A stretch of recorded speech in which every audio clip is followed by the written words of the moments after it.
So a number of years ago, I was a young kid here and living in Littleton, Colorado, and it was a very cold, snowy night.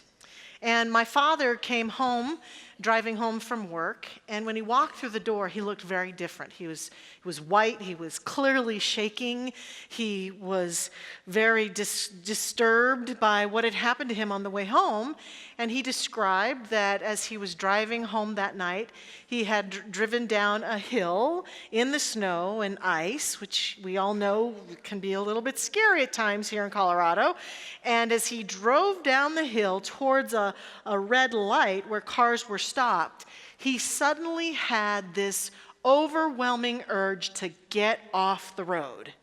And he didn't know what it meant, but his instincts took over, and he jumped the curb and got his car up on the sidewalk, and then happened to look up just as a truck barreled past him, clearly unable to stop in the ice, and it slid down into the intersection below him.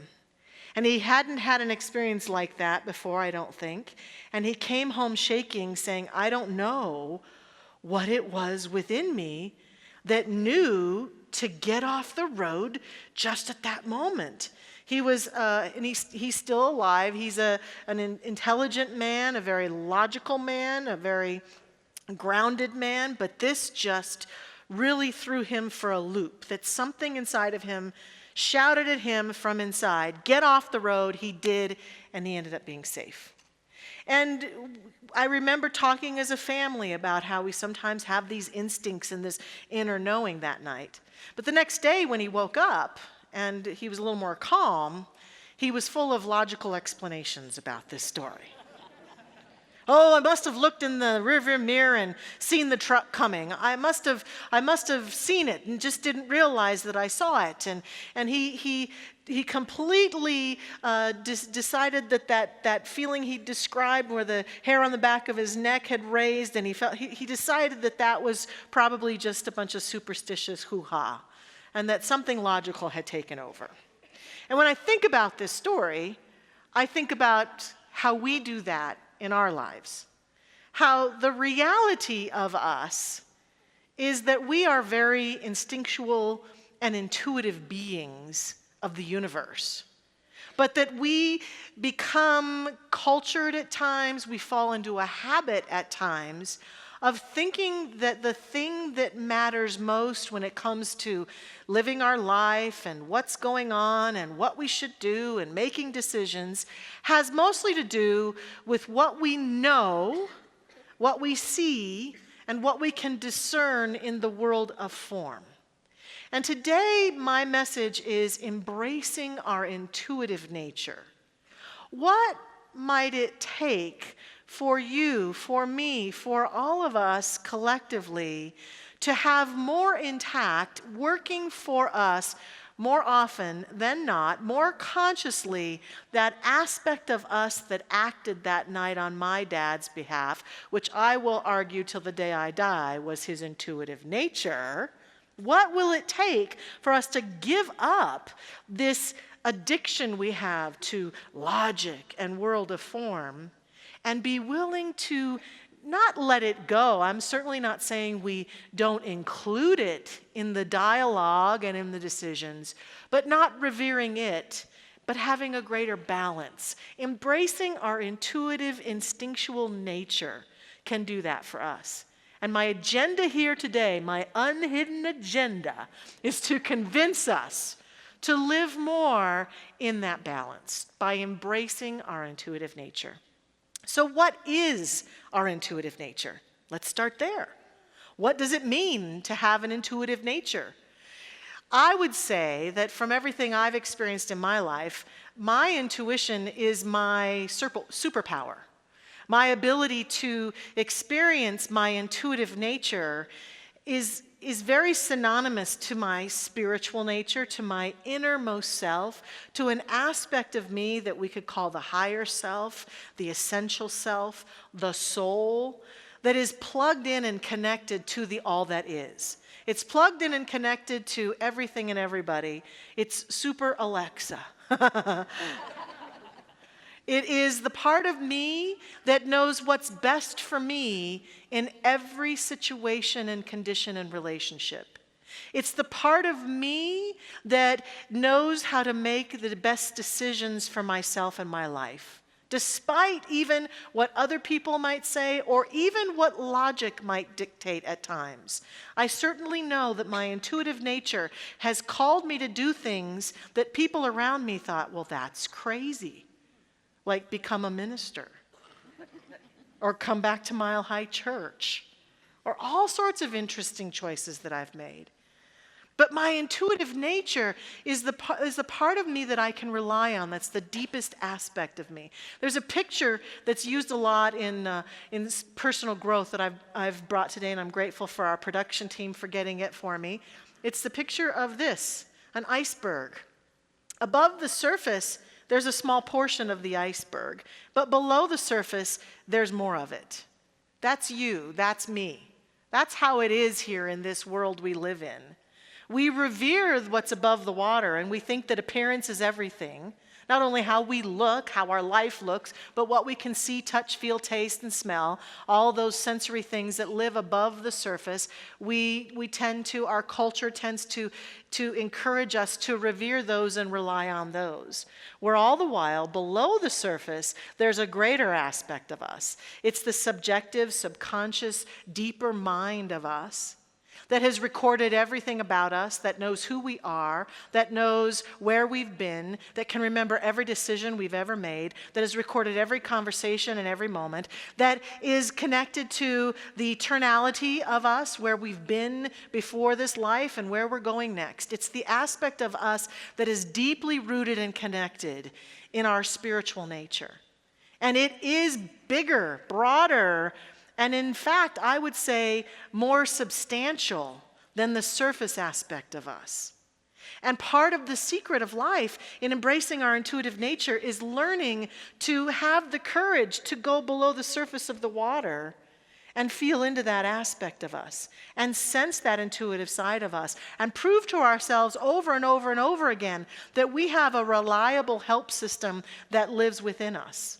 Now, our intuitive nature, for some of us, has seemed something that we should avoid.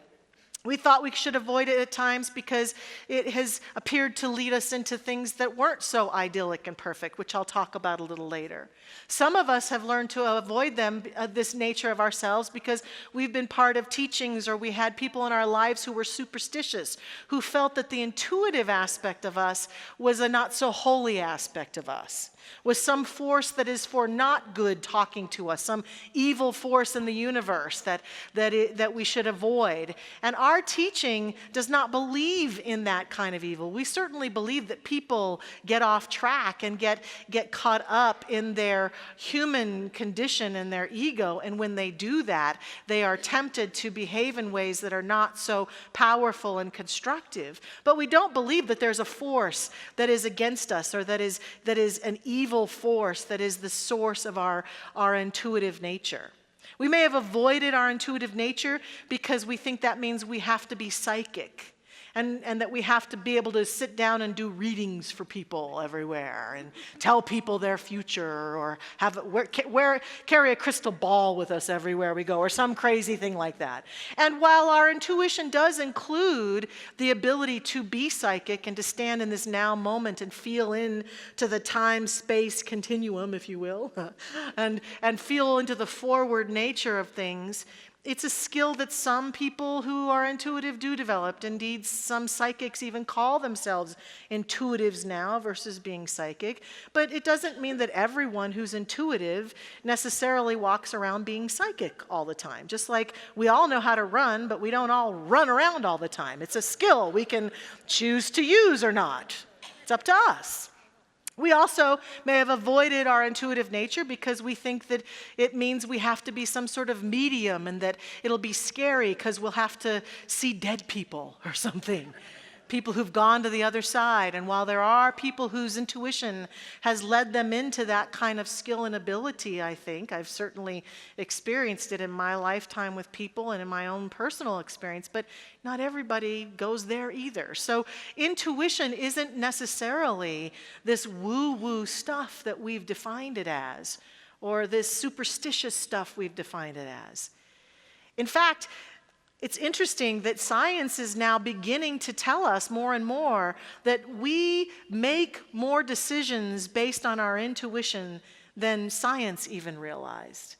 That as they study the brain, as they study the nature of decision making in human beings, there are even recent experiments that are saying, wow, we think we're making all these logical, sound decisions, but really there's a deep intuitive aspect of us that is really informing us more than we may realize. In fact, I was watching a scientific show the other day, actually a couple weeks ago, about a scientist talking about what they're discovering about the brain, and he was going on and on about all the ways the brain works, and then he says with great surprise, what we're learning about the brain indicates we may all be connected.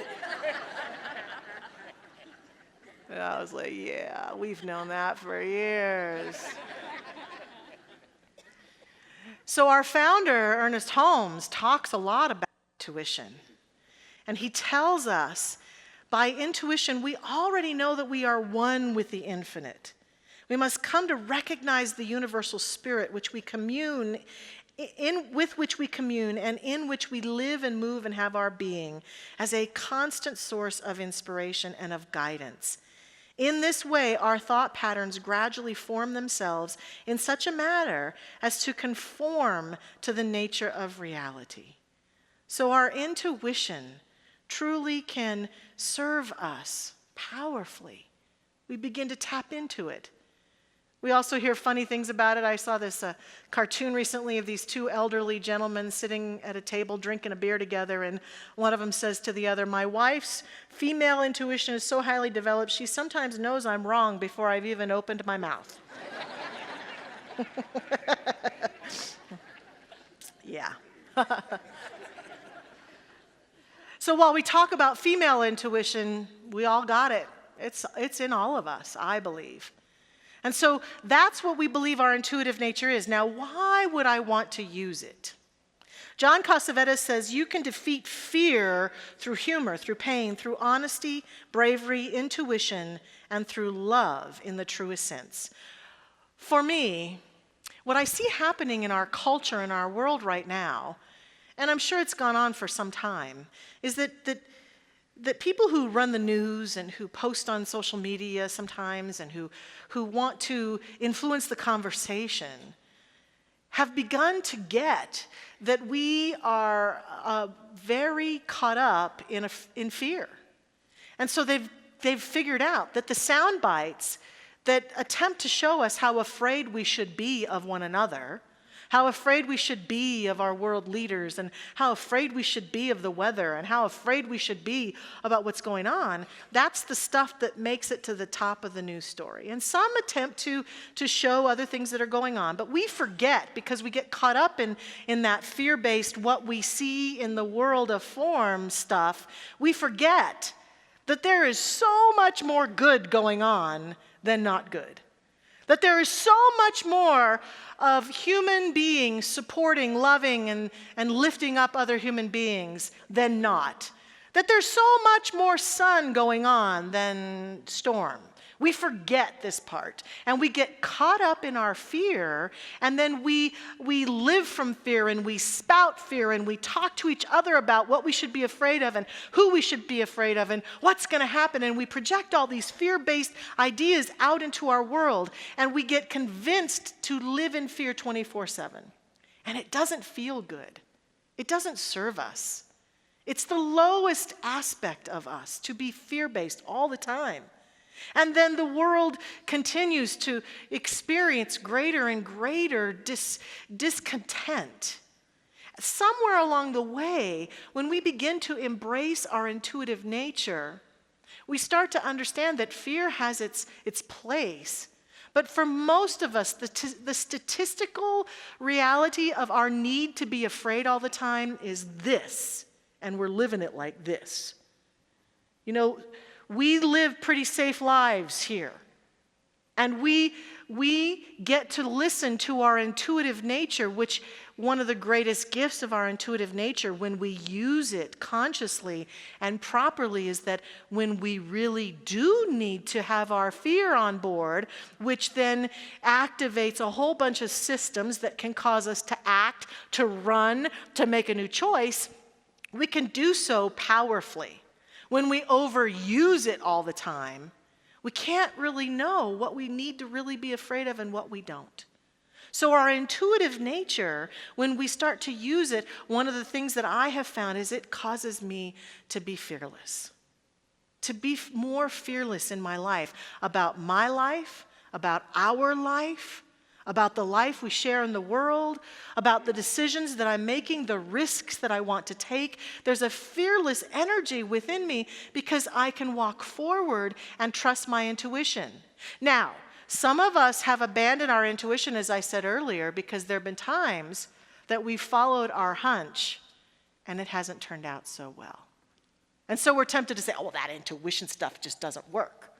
And how many of us know somebody who's a really great psychic and then something bad happens and we think, well, how come they didn't see that coming if they're so psychic? Here's the thing. We still operate sometimes in our avoidance of fear and our desperation for our intuitive nature in thinking that if I do everything right, my life will always look perfect. And if my life doesn't look perfect, I've done something wrong. And we forget that there is an aspect of us, that part of us that's below the surface, that's always guiding us into what's best for us. What's best for us sometimes is to walk through that challenge, is to face that dragon, is to deal with that situation. Sometimes it's to not get what we want or to have something fall apart so that we can feel the courage and walk through the dance of claiming what it is we really want. Somebody said to me recently, it's like we all want to be alive and we want someone to give us all the answers to the test. I don't want to walk through the test. I don't want to walk through the challenge. I just want the answers. Just give me the answers so I don't have to work so hard. So it's not so painful or uncomfortable. So a huge part of my intuitive nature is that I have also learned to trust it as it unfolds for me in whatever shows up. In other words, my inner self never leads me astray. No matter if the conditions and circumstances I'm facing are pleasant or unpleasant, my inner self never leads me astray. What's happening right in front of me is what needs to be happening for me. And when I trust that and I embrace that, what happens is I stop resisting the negativity if I'm having a negative situation or a negative relationship or a challenging moment. I stop resisting it and I start to bring my intuition to bear upon it, to walk through it and not get stuck. Because what some of us do is that when something bad happens, we just throw in the towel. Oh, well, I'm sick. Just can't get anything right. Oh, well, my relationship fell apart. I lost my job. My dog got sick. Something happened. Just can't do anything right because we still operate in this belief that only good happens all the time. And the truth is, only good happens all the time. But sometimes your good and my good looks a little different than we might think it should. And so it's about learning to trust and to understand that one of the benefits is that we make better decisions and we are more empowered when we are listening to our intuitive nature. And how do we cultivate that intuitive nature? There are some important things I think we have to do. First of all, I think we have to meditate and have a spiritual practice. There's an inner voice, an inner guidance that we can come to rely upon, but we have to plug into it and be willing to develop a relationship with it. In the world of form, we know that if we have a relationship with another person in life, that the more we give to it and nurture it and spend time with it, the more we benefit it and it benefits us. And what happens is that when we get caught up so much in that world of form that's above the water, and we never dip our toe into the deeper aspect of ourselves to develop a connectedness and a relationship with that divine inner presence of us, then we just don't have the ability to do it. We forget how to go there. And then something happens and we're desperate. We want that intuitive voice. Oh my God, something horrible's happened. Where's my intuition? Desperately seeking it, and we can't quite get there. But those of us who practice going there and going there and going there and going there find that going into that inner place of the Most High and walking through our lives, that voice is always on board. Now, some people say, how do I know the difference between my ego mind telling me something and my intuition telling me something? Part of it is this familiarity. The more we have a spiritual practice and we can sense that inner impetus that's inviting us to move forward, to step out into our life, the more we are familiar with it and we can sense it and hear it, just like anybody's voice. You can sense the difference between my voice and Dr. Patty's voice, I bet, if you closed your eyes, right? So right now, the more we're familiar with that inner voice, the more we can hear it. But here are two things that I know to be true. Your inner voice, my inner voice, will never treat you horribly. Will never shame you, cajole you, disrespect you. Your inner voice is never going to say, you idiot, you should go that way. What's wrong with you? I can't believe you did that. You're so stupid. That's not your inner voice. That might be your mom's voice in your head, but it's not your inner voice. The inner voice is this unconditioned, loving presence. And our inner voice will never prompt us to do something that is outside of our values or our integrity or that will harm us or harm another being. Your inner voice will never say, go ahead and steal that money.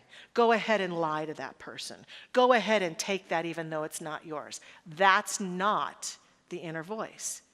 That's the fear-based ego attempting to cajole us. And so we understand and begin to distinguish between our inner voice, and we begin to go there through prayer, meditation, listen to it, and heed it.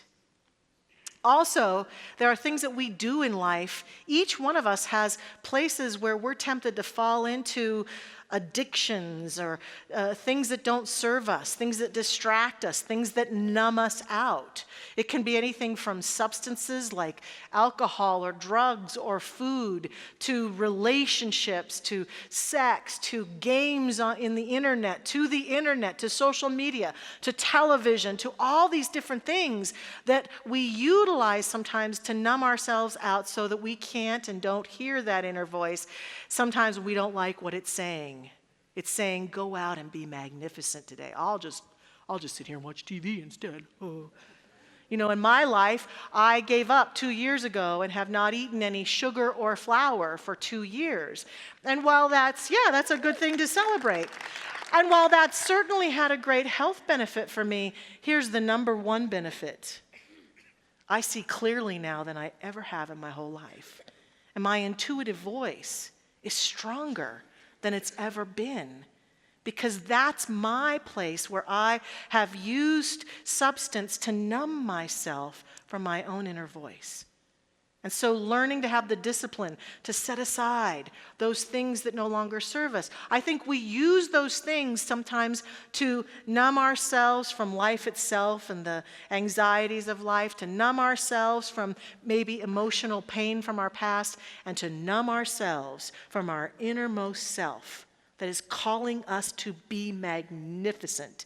And when we set those aside, it can take discipline and powerful decisions, but it can serve us at an amazing way to have on board this sense of connectedness and knowingness. And lastly, learning to be obedient to that inner voice, even in the smallest ways. We nonconformists in this teaching do not like the word obedience. I used it purposefully. Because I'm talking about an obedience that says, as my inner voice says, stay at church a little longer today, see what happens. take a different way home. Call so-and-so. Take a deep breath. Stop. Look around. But the more obedient we are to it, the more we can access it. And when we begin to do these things and begin to sense this voice and declare to ourselves that this is important to us and to begin to live from it and face challenges and make decisions and step up to our greater good, we begin to prove it to ourselves over and over and over again that we do have an intuitive nature and that we can rely upon it. And that's so valuable. That's one of the most valuable things we can ever have. The thing that really pushed me over the edge a number of years ago in proving that there was this eternal nature to us that's connected to the all that is was my son Jesse. Prior to having Jesse, I had 2 pregnancies that did not make it to full term.